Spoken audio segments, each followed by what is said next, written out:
అయితే ముగిసినాయి. చాలామంది చాలా ఆసక్తిగా ఎదురు చూస్తున్నారు. ఇందులో కొన్ని స్టేట్స్ పెద్ద ఇంట్రెస్ట్ లేవు, ఎందుకంటే అక్కడ ఆల్రెడీ ముందే తెలిసిపోయింది ఎవరు గెలుస్తారు ఏంటి అని. ఇప్పుడు మనం మామూలుగా చూస్తే ఇక్కడ అస్సాం లాంటి చోట్ల చూస్తే అస్సాంలో ఇంతకుముందు అంటే హ్యాట్రిక్ కొట్టడానికి బీజేపీ రెడీ ఉందని ఎలక్షన్స్ ముందే చెప్పారు. ఎగ్జిట్ పోల్స్ కూడా దాదాపు అవే చెప్పినాయి. ఇక్కడ చూడవచ్చు అస్సాంలో అన్ని సర్వేలు కూడా మొత్తం 126 సీట్లు ఉన్నాయి అస్సాంలో. ఈ మొత్తం అన్ని సర్వేలు కూడా ఏ సర్వే చూసినా క్లియర్గా బీజేపీకి ఎడ్జ్ ఇచ్చినాయి. ఖచ్చితంగా బీజేపీ ఈసారి మళ్ళీ గెలుస్తుందని అయితే చెప్పినాయి. నిజంగా అస్సాంలో హిమంత బిశ్వ శర్మ అక్కడ ఉన్నటువంటి సీఎం మాత్రం చాలా పవర్ఫుల్ అయిపోయాడు. అంటే ఆ నార్త్ ఈస్ట్ స్టేట్స్ ఎక్కడైతే ఉన్నాయో అందులో అస్సాం చాలా పెద్ద స్టేట్ కదా, అక్కడ చాలా ఎఫెక్ట్ చూపిస్తుండు హిమంత బిశ్వ శర్మ. మరి హిమంత బిశ్వ శర్మ తెలుసు మీకు, ఆల్రెడీ ఆయన కాంగ్రెస్ మనిషి. మరి కాంగ్రెస్ నుంచి ఆయన బీజేపీలోకి వచ్చిండు.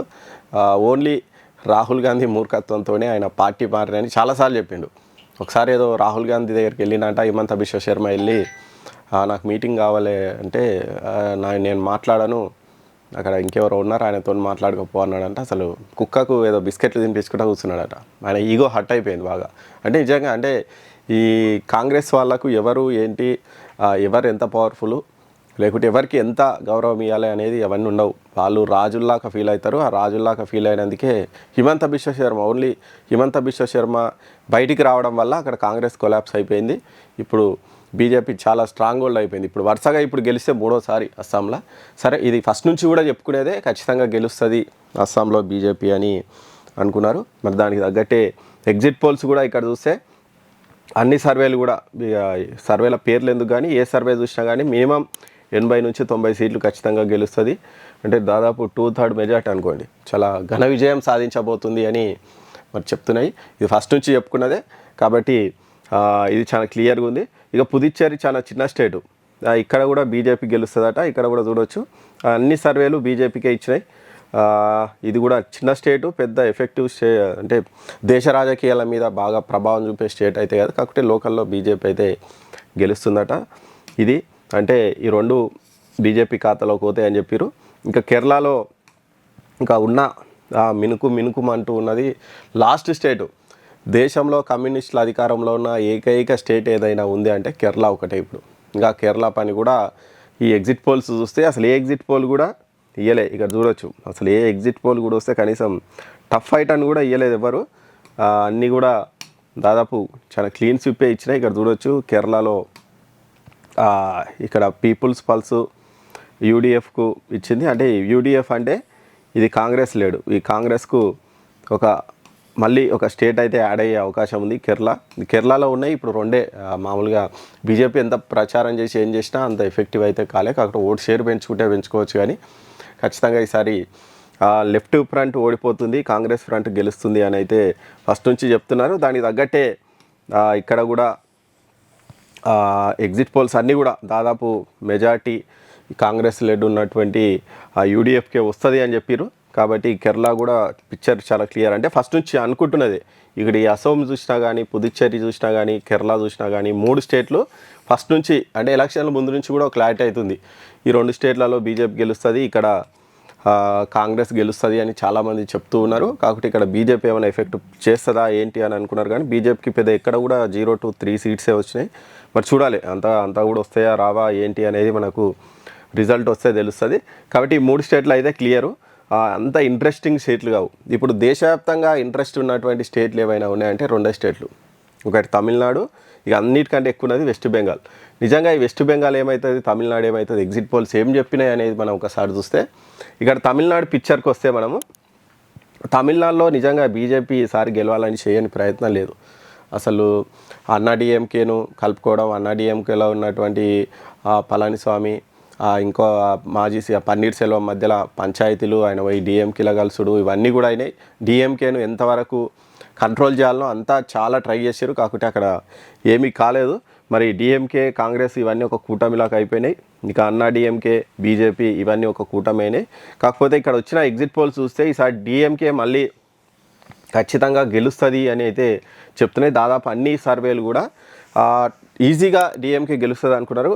ఇక్కడ విజయ్ కొత్త పార్టీ తెచ్చిండు. ఈ విజయ్ పార్టీ మరి ఈసారి ఖచ్చితంగా ఎఫెక్ట్ చూపిస్తుంది, అధికారంలోకి వస్తుంది అని అనుకున్నారు. కాకపోతే ఆయన ముందు ఈడీ కేసులు, సిబిఐ కేసులు, అది ఇది ఆయనను బిజీ చేసారు బీజేపీ వాళ్ళు.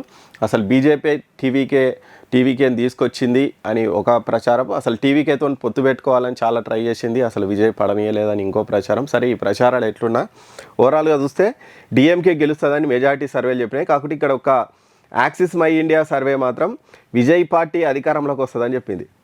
ఇలా చాలా ఇంట్రెస్టింగ్ ఉంది. ఒక్క సర్వే మాత్రం ఇక్కడ విజయ్ పార్టీ అధికారంలోకి వస్తుందని ఈ యాక్సిస్ మై ఇండియా చెప్పింది. మిగిలినవన్నీ కూడా డిఎంకేకి ఇచ్చినాయి. ఇక్కడ ఏ సర్వే కూడా అన్నా డిఎంకేకి అయితే ఇయ్యలే.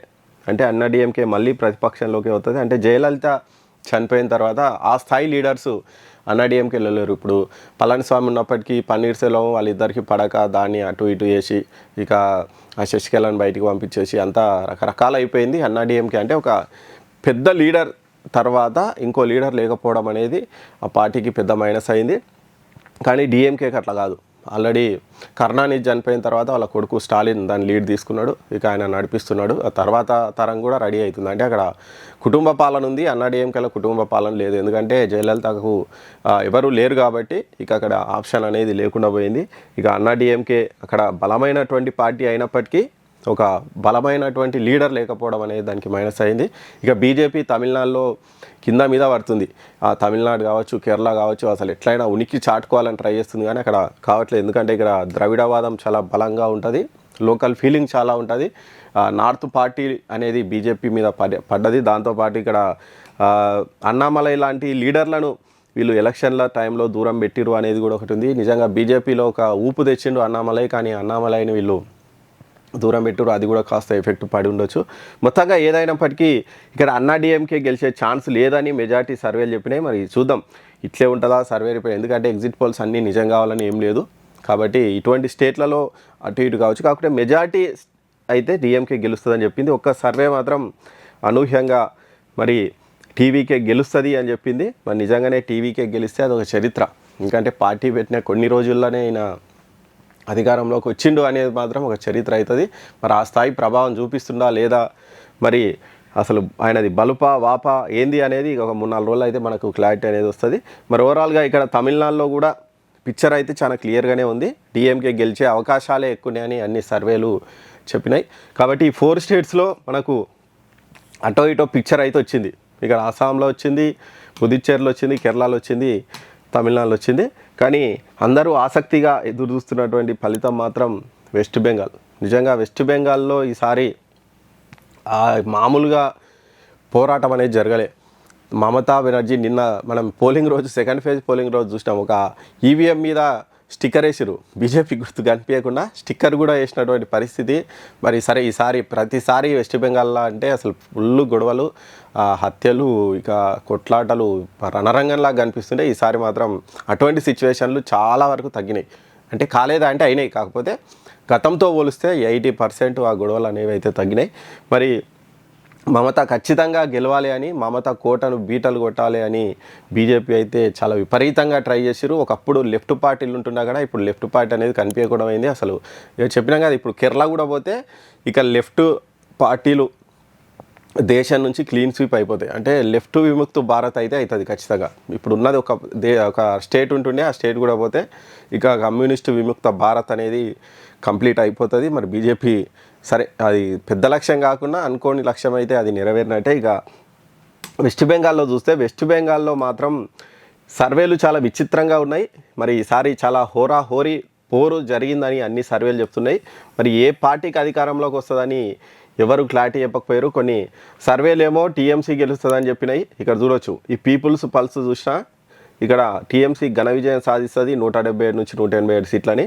ఈ జన్మత్ పోల్స్ కూడా ఈ రెండు కూడా టీఎంసీ గెలుస్తుంది అని చెప్పినాయి. అదే టైంలో బీజేపీ కూడా మంచి సీట్లు వస్తాయని చెప్పింది. గతంతో పోలిస్తే ఖచ్చితంగా సీట్లు పెరుగుతాయని ఈ 2 సర్వేలు అయితే చెప్పినాయి. ఇక మిగతా సర్వేలు చూస్తే ఇవి బీజేపీకి లీడ్ ఇచ్చినాయి. ఇక్కడ ఈ పీమార్క్ అనేటువంటి సర్వే చూసినా కానీ బీజేపీ గెలుస్తుందని చెప్పింది. చాణక్య స్ట్రాటజీ చూసినా కానీ బీజేపీ గెలుస్తుందని చెప్పింది. ఈ జేవీసీ సర్వే, మ్యాట్రిక్స్ సర్వే కూడా బీజేపీ గెలుస్తుందని చెప్పినాయి. ఒక 4 సర్వేలు బీజేపీ గెలుస్తాయని చెప్పినాయి, 2 సర్వేలు టీఎంసీ గెలుస్తుందని చెప్పినాయి. మరి వెస్ట్ బెంగాల్ అంటే దేశవ్యాప్తంగా ఆసక్తిగా ఎదురు చూస్తున్నటువంటి రిజల్ట్ ఏదైనా ఉందంటే వెస్ట్ బెంగాల్. మరి ఆ వెస్ట్ బెంగాల్ ఎగ్జిట్ పోల్స్ కూడా ఏది క్లారిటీ ఇవ్వలేకపోయినాయి. మరి హోరే ఉంటుంది, ఎవరు గెలుస్తారో చెప్పలేము అన్నటువంటి పరిస్థితి అయితే ఉంది. నిజానికి లాస్ట్ ఒక 2 years అంటే 2 elections బ్యాక్ చూసుకుంటే అక్కడ బీజేపీ అనేది జీరో, అసలు ఏమీ లేదు, అక్కడ అంతా సున్నా. మరి అలాంటి సున్నా బీజేపీ లాస్ట్ టైం చాలా గట్టి పోటీ ఇచ్చింది, అధికారంలోకి వస్తుందా అన్నట్టు వచ్చింది, కాకపోతే 70-80 సీట్ల కానీ అయిపోయింది. ఈసారి ఖచ్చితంగా సీట్లు పెంచుకొని గెలుస్తుంది అని మరి ఈసారి చూసాం. అసలు 92% పోలింగ్ అయింది. అసలు ఇది మన స్వాతంత్ర భారత చరిత్రలోనే ఫస్ట్ టైం ఇది 92% పోలింగ్ అనేది ఫస్ట్ టైం. అసలు ఇంత పోలింగ్ ఎప్పుడూ ఎక్కడా జరగలేదు, ఈసారి వెస్ట్ బెంగాల్లో అయింది. మరి ఈ పోలింగ్ పర్సెంటేజు ఏంటి, అసలు ఎవరి మీద ఎఫెక్ట్ పడుతుందని చూడాలి. నిజంగా వెస్ట్ బెంగాల్లో కొన్ని చోట్ల ముస్లిం డామినేషన్ ఉంటుంది. ఆ ముస్లింలకు వ్యతిరేకంగా మాకు సెకండ్ గ్రేడ్ పీపుల్గా తయారు అవుతామా అన్న భయంతో హిందువులు ఈసారి పెద్ద ఎత్తున ఓట్లు వేసారు. అది మాకే పాజిటివ్ అవుతుంది, మేము గెలుస్తాము అని బీజేపీ వాళ్ళు చెప్తున్నారు. లేదు, ఈసారి బీజేపీ అరాచకాలకు బీజేపీ చేతిలోకి రాష్ట్రం వస్తే అల్లకల్లోలం అవుతుందని ప్రజలంతా స్వచ్ఛందంగా వచ్చి ఓట్లు వేసిరని టీఎంసీ వాళ్ళు చెప్తున్నారు. మరి ఎవరు ఏం చెప్పినప్పటికీ నిజంగా ఇది ఒక వండర్ అని చెప్పాలి. నిజంగా 92% ఓటింగ్ అనేది చాలా వండరు. మరి దీనికి ఏం కారణాలు పనిచేసినా చూడాలి. ఎందుకంటే ఈ ఎస్ఐఆర్ వల్ల చాలా లక్షల ఓట్లు అయితే తొలగించారు, దొంగ ఓట్లు, డబల్ ఓట్లు అవి ఇవి చాలా పోయినాయి. మరి ఈ నేపథ్యంలో అందుకే ఓటింగ్ పర్సెంటేజ్ పెరిగిందా ఏంటి అనేది చూడాలి. కానీ వెస్ట్ బెంగాల్ మాత్రం చాలా ఇంట్రెస్ట్గా దేశవ్యాప్తంగా ఎదురుస్తారు. ఒకవేళ నిజంగానే వెస్ట్ బెంగాల్లో కనుక బీజేపీ గెలిస్తే ఇదొక చరిత్ర అని చెప్పాలి. మరి నెక్స్ట్ దేశ రాజకీయాల మీద కూడా చాలా పెద్ద ఎఫెక్ట్ పడుతుంది ఒకవేళ బీజేపీ కనుక గెలిస్తే. మరి బీజేపీ ఓడిపోయి మమత గెలిచిందంటే మమత కూడా చాలా అంటే ఇప్పుడున్న విపక్ష పార్టీలలో ఇక మమత గ్రేట్ అయిపోతుంది ఇక వెస్ట్ బెంగాల్లో కనుక మళ్ళీ మమత గెలిస్తే. కాబట్టి వెస్ట్ బెంగాల్ ఎలక్షన్లు దేశ రాజకీయ చిత్రాన్ని మార్చేటువంటి దమ్మున్నటువంటి ఎలక్షన్లు. మరి అలాంటి ఎలక్షన్లలో ఎవరు గెలుస్తారో చూడాలి. ఎగ్జిట్ పోల్స్ కూడా ఇక్కడ క్లారిటీ ఇవ్వలేకపోతున్నాయి. కొన్ని ఎగ్జిట్ పోల్స్ బీజేపీ గెలుస్తాయని చెప్తున్నాయి, కొన్ని ఏమో టీఎంసీ గెలుస్తాయని చెప్తున్నటువంటి నేపథ్యంలో మరి ఎవరు గెలుస్తారు ఏంటి అనేది అందరూ ఆసక్తిగా అయితే ఎదురు చూస్తున్నారు. మరి ఎగ్జిట్ పోల్స్ మరి రియల్ పోల్స్కు దగ్గరగా ఉంటాయా లేదా చూడాలి. ఎందుకంటే మనం చూసిన చాలా ఎగ్జిట్ పోల్స్ ఫెయిల్ అయినటువంటి పరిస్థితులు కూడా ఉన్నాయి. మరి ఈసారి ఎగ్జిట్ పోల్స్ పాస్ అవుతాయా ఫెయిల్ అవుతాయా ఇవన్నీ చూడాలంటే మనకు May 4th వరకు అయితే మనం ఎదురు చూడాలి. May 4th మనకు పిక్చర్ వస్తుంది, ఎవరు గెలుస్తారు ఎవరు ఓడిపోతారు అనేది అయితే చూడాలి. మరి ఇవి ఈ 5 స్టేట్లకు సంబంధించింది. ఒక 4 స్టేట్లు దాదాపు క్లియర్ ఉన్నాయి, ఒక్క స్టేట్ మాత్రమే చాలా ఆసక్తి రేపుతుంది. మరి అది ఏం జరుగుతుంది అనేది మనం